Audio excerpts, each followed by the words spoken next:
ఏం లేదు ఆర్య, నా వల్ల మాన్సి హర్ట్ అయింది.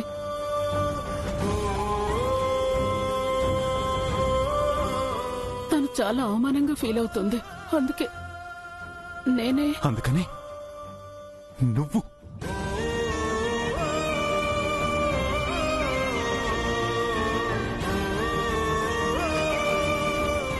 తప్పే ఉంది ఆర్య.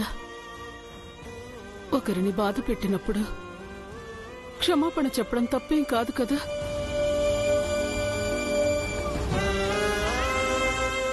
తప్పెవరు చేసినా తప్పే కదా ఆర్య. ఈ క్షణంలో గడప దాటాలి అనుకుంటుంది, ఈ ఇంటి కోడలు కాదు.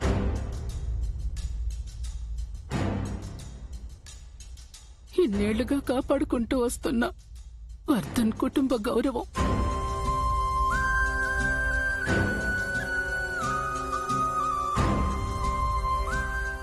అలా జరగకూడదు ఆర్య. ఈ ఇంటి పరువు ప్రతిష్ట ఎప్పటికీ ఇలాగే పదిలంగా ఉండాలి. పదిలంగా ఉండాలి. అమ్మా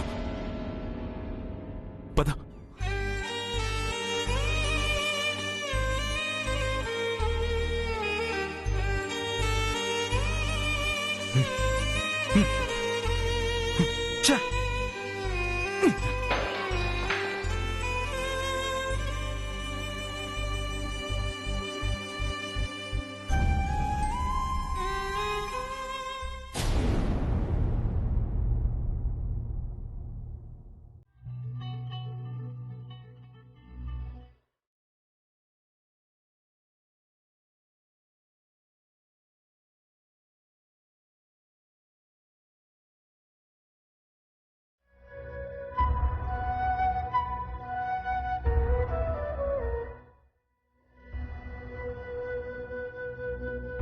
అను, లేమ్మా.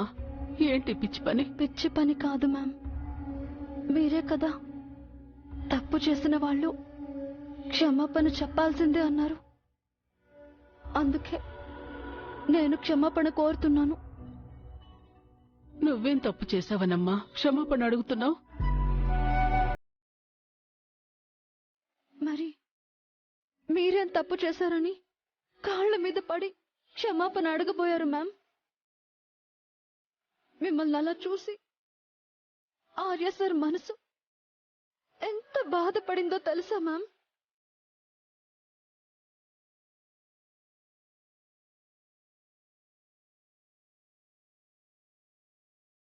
మరేం చేయమంటావాను? ఆ టైంలో మానసిని ఆపడానికి నాకు వేరే మార్గం కనిపించలేదు. సరే, ముందు నువ్వు లేచి ఇలా వచ్చి కూర్చో.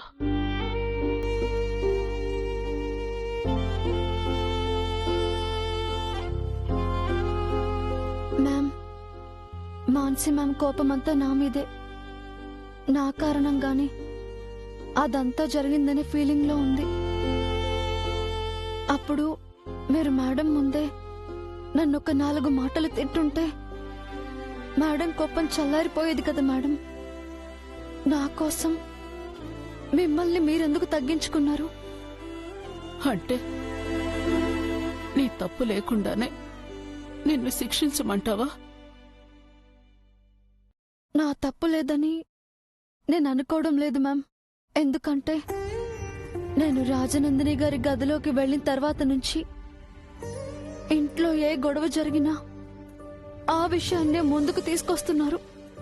అసలు నేను ఆ గదిలోకి వెళ్ళకపోయి ఉంటే ఈ మాటలేవి ఉండేవి కాదు కదా మ్యామ్.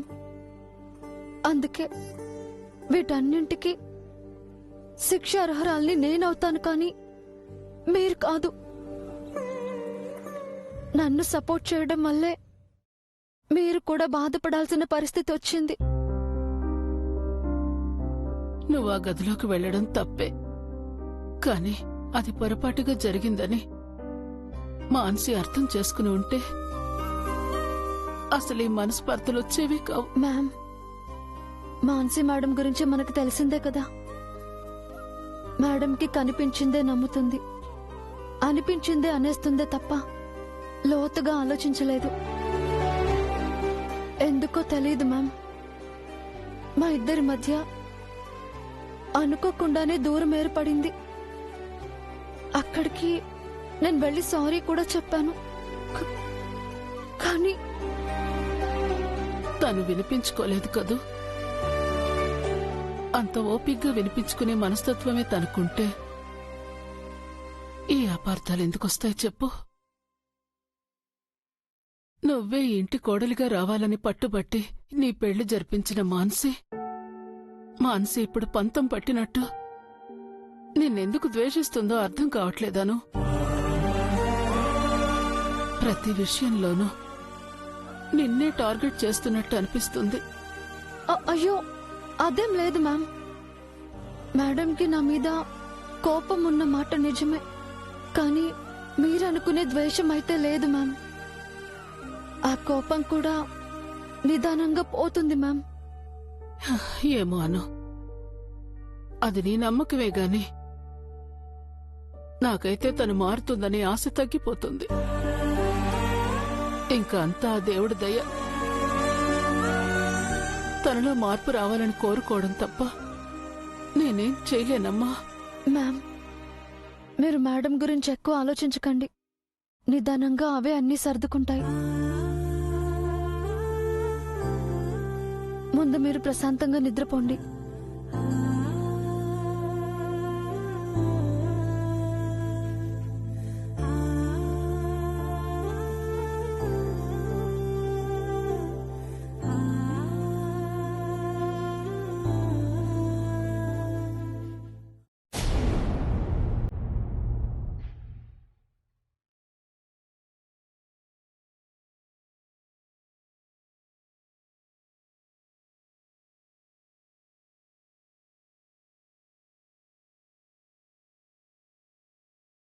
బ్రోయిన్లా పిలిచారా?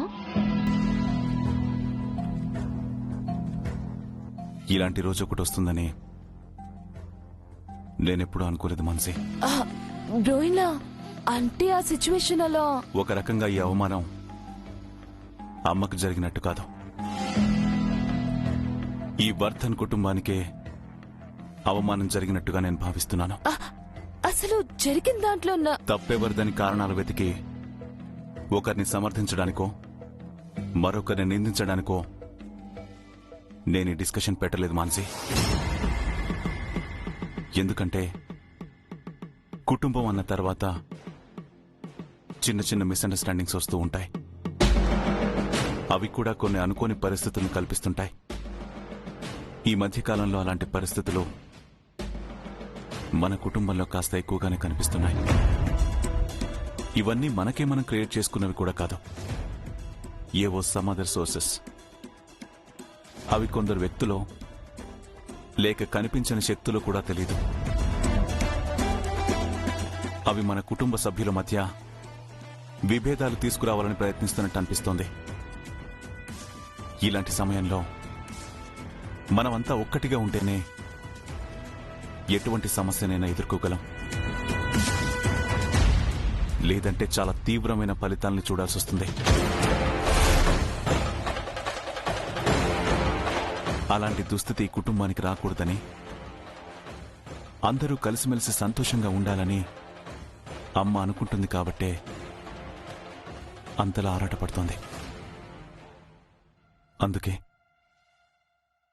ఆఖరికి ఈరోజు తన స్థాయిని కూడా తగ్గించుకుని నిన్ను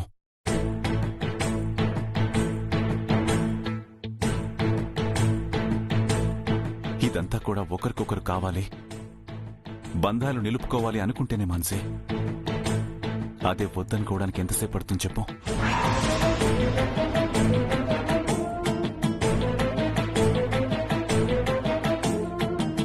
మనలో ఇలాంటి ఉద్దేశం తలెత్తితే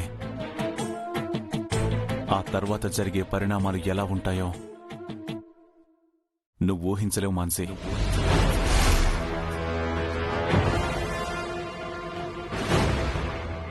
నేను ఎందుకింతగా చెప్తున్నానో నీకు అర్థమైందని అనుకుంటున్నాను.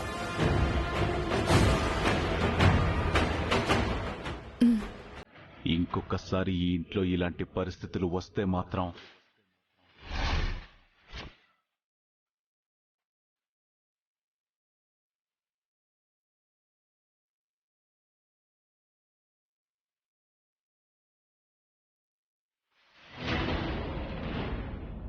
ఎప్పుడూ లేనిది బ్రోయిన్లా వాయిస్ లో ఏదో చేంజ్ కనిపిస్తుంది ఏంటి? ఇంకోసారి ఇలా జరగకూడదని ఎక్స్ప్లెనేషన్ ఇచ్చారా, లేక జరిగితే బాగోదని వార్నింగ్ ఇచ్చారా?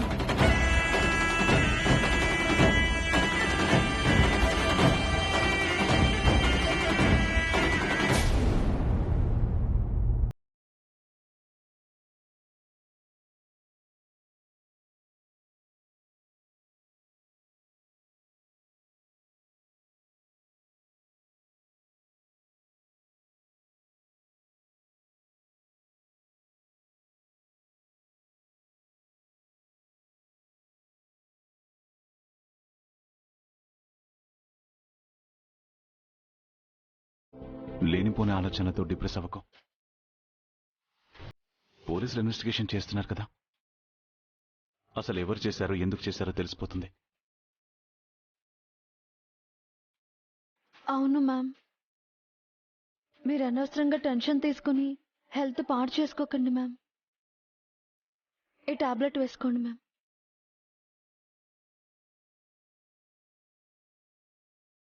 అమ్మా, టాబ్లెట్ వేసుకో.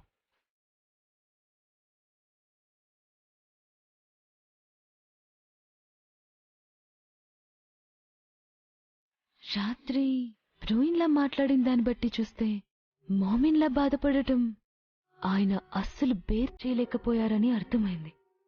అందుకే మామిన్లాకి ఒక సారీ చెప్పేస్తే బ్రోయిన్లా కూల్ అయిపోతారు. అయినా ప్రాబ్లం అనుతోనే కాని మామిన్లతో కాదు కదా.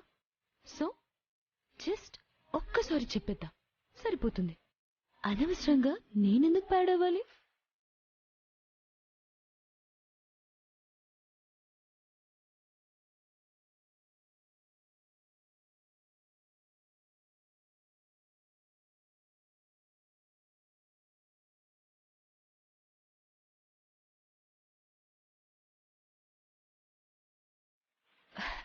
Good morning బ్రోయిన్లా.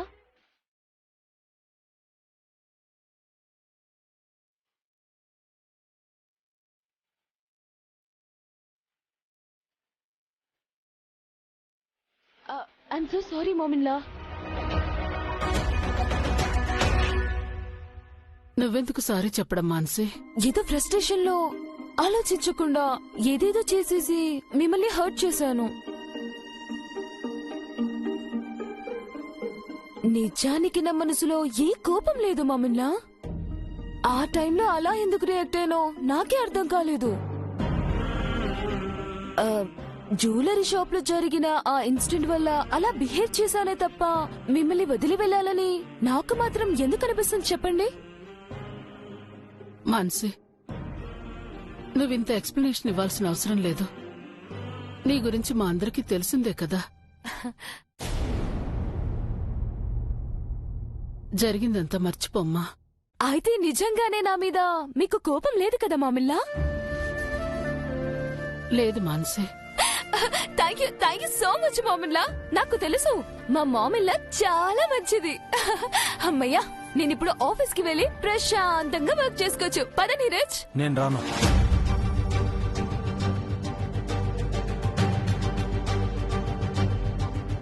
ఓ, నేను వెళ్ళిపోతానని కోపమా? అయినా నేను టార్చర్ చేయకుండా నీ మాన్స్టర్ ఎక్కడికి వెళ్తుంది చెప్పు? అలిగింది చాలు. టీం వర్క్ అది ఇది అన్నావు కదా, మరి ఆఫీస్ కి రానంటే ఎలా డియర్? నేను రానని చెప్పాను కదా, డోంట్ ఇరిటేట్ మీ. నీరజ్,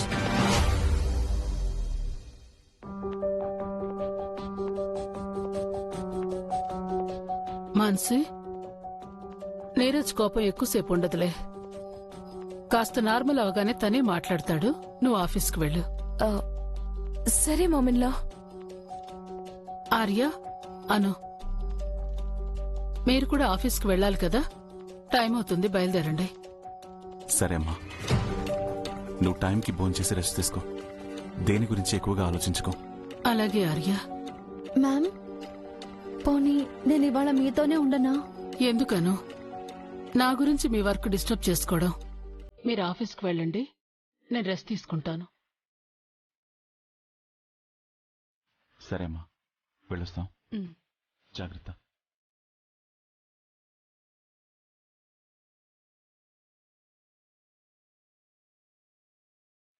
అందరూ ఇలాగే పరిస్థితుల్ని అర్థం చేసుకుని సర్దుకుపోతే ఎలాంటి గొడవలు ఉండవు. అందరూ ఇలాగే కలిసిమెలిసి సంతోషంగా ఉండాలి.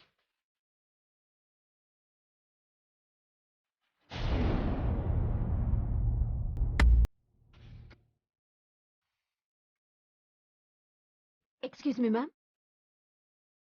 కమిన్ మీరా. ఏంటి మీరా, నువ్వు నా కింద పనిచేసే ఎంప్లాయ్ అని మర్చిపోయావా? 24/7 నాకు టచ్లో ఉండాలని చెప్పాను కదా.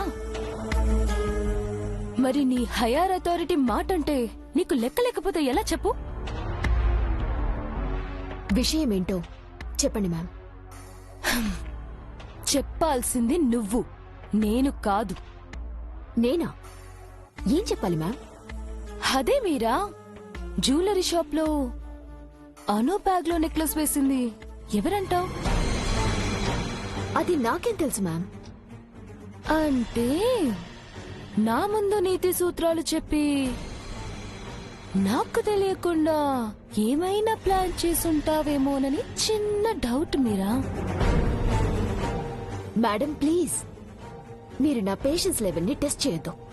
కూల్ మీరా, కూల్. ఎందుకంత కోపం మీరా? అనుని టార్గెట్ చేసిన వాళ్ళ లిస్ట్ లో ఫస్ట్ పేరు నీదే కదా. అందుకే అనుమానం వచ్చి అడిగాను. ఇట్స్ కామన్ కదా. సరే, నువ్వు కాదని నమ్ముతున్నాను. మరి ఎవరై ఉంటారంటావు? How could I know ma'am? తెలియకపోతే తెలుసుకో మీరా. మనం కాకుండా అనుని డౌన్ చేయడానికి ఎవరు ట్రై చేస్తున్నారు? దానివల్ల వాళ్లకు లాభమేంటి? అలాంటి వాళ్ళుంటే మనకు ఉపయోగపడతారా? ఇవన్నీ కనుక్కోవాలి మీరా. అదే కదా నువ్వు చేయాల్సిన డ్యూటీ. ఇదంతా నేనెందుకు చేయాలి మ్యామ్? ఎందుకంటే జరిగిన దాంతో నాకు ఏ సంబంధం లేకపోయినా అనవసరంగా నా మెడకు చుట్టుకున్నట్లే రేపు ఇంకో విషయంలో నువ్వు ఇరుక్కోవచ్చు. అందుకే అన్ని ముందుగా తెలుసుకోవడం ఉత్తమం అంటున్నా. చెప్పింది చేస్తావు కదా? ఓకే మ్యామ్, ట్రై చేస్తాను.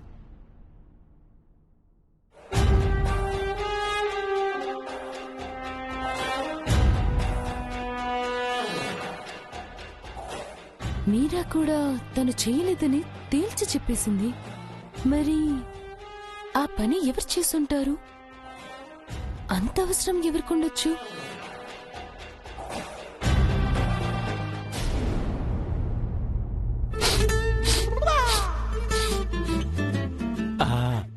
వచ్చేది మీరా మేడమే. మీరా మేడమే. మీరా మేడం, మీరా మేడం, మీరే కదా? నేనే. ఏంటి? అబ్బా, అలా కసుబుసులు ఆడకండి మేడం. నాకు ఒక చిన్న ఇన్ఫర్మేషన్ ఇస్తే చాలు, మిమ్మల్ని విసిగించుకుంటా నేను వెళ్ళిపోతాను. ఏం కావాలి? జ్యువెలరీ షాప్ లో దొంగతనం చేసి అను నిరికించాలని చూసిన అతను ఎలా ఉంటాడో వివరాలు చెప్పండి మేడం. నీకెందుకు? ఎందుకేంటి మేడం, నా కామన్ సెన్స్ యూజ్ చేసి వాడెవడు ఇట్టే పట్టేస్తాను. నువ్వా? షాప్ లో అంత మంది ఉండి ఏం చేయలేకపోయారు, నువ్వేం చేస్తావు? ఆఫీసులో మీరు ఇంతమంది ఉండి కూడా స్నేహితుని పసిగట్టింది ఎవరు? నేనే కదా. అందుకే చెప్తున్నాను, కళ్ళున్నోడు ముందు మాత్రమే చూస్తాడు, లేనోడు ఏమీ చూడలేడు కాబట్టి ఏదేదో ఊహించేస్తాడు. అందుకే మేడం, నన్ను నా కామన్ సెన్స్ ని నమ్మండి. వాడి ఆనవాళ్ళు చెప్పండి మేడం. తప్పదా? తప్పదు. ఓకే, ఆకారం చూస్తే తుమ్మ మొద్దులా ఉంటుంది. కలర్ కారు నలుపు. మాసిన మొహానికి తగ్గట్టు ఉండే మాసిన డ్రెస్, ఆ, చేతిలో ఓ స్టిక్, వాడి కలర్ ని కూడా డామినేట్ చేసి నల్ల కళ్ళజోడు, కోళ్లు చిదిమేసినట్టు ఉండే పిచ్చుక గూడు లాంటి జుట్టు. మేడం తూచ్, మీరు నా గురించే చెప్తున్నారు. సీరియస్ గా ఎంక్వైరీ చేస్తుంటే సిల్లీగా జోకులేస్తారండి మేడం. జోక్ కాదు, కాసేపట్లో పోలీసులు ఇక్కడికొస్తారు. ఆ, వాళ్ళ దగ్గరున్న ప్రైమరీ సస్పెక్ట్ ఆనవాళ్లు ఇవే. ఆ, అంటే ఇప్పుడు వాళ్ళు వచ్చి నన్నే పట్టుకుంటారా? వామో, నాకేం సంబంధం లేదు.